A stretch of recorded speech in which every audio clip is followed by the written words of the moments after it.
Good evening, Pranesh. Look, I just heard some mathematics told to us as some reformed sort of analysis. The difference between Kerala and UP will increase by 30 to 90 from 60. I mean, the number of Lok Sabha seats are also going to increase from 543 to 850. That's more than 300 increase. So I don't know what sort of, mathematical magic is being sold to us here.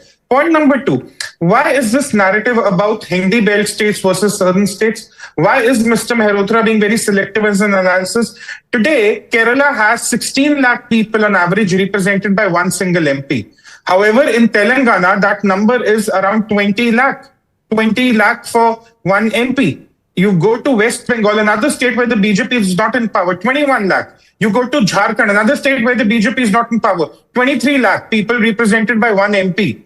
So if you want to talk about variance, why are you talking about selectively between the southern states and the Hindi belt states? Why aren't you talking the difference between the state of Kerala and the state of Telangana? Let's talk about Karnataka, another state where the BJP is not there. On average, 21 lakh people are represented by one MP, which is a 22% increase from Kerala, where 16 lakh people on average are represented by one MP. So this whole north-south divide is selective amnesia by selected economists, because they want you to believe that this is somehow south versus north. This is not about south versus north.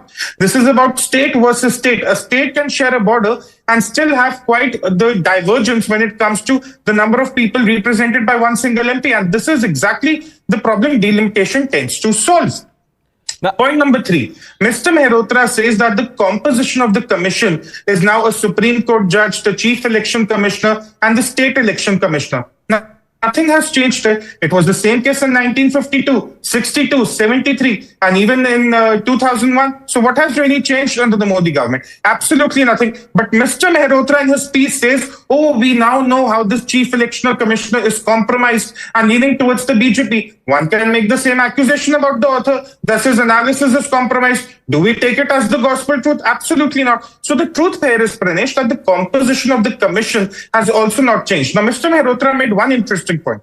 He said you already have a census coming up, so why are you going by the old census? He's probably not read the bill carefully for all his studies in the United States. The bill says that the commission will be constituted from time to time. So once you have the new census, there is no absolutely restriction on constituting a new delimitation commission. So this is not a onesie. It can be done again. So he might keep laughing, but he needs to read the bill very, very carefully. So at the end of the day, Pranesh, this is just fear-mongering being sold as some reformed economic analysis. But at the end of the day, it's all hogwash. It's all fear-mongering. It makes absolutely no sense. Okay. Let me bring in Sanju Verma. Now, Sanju,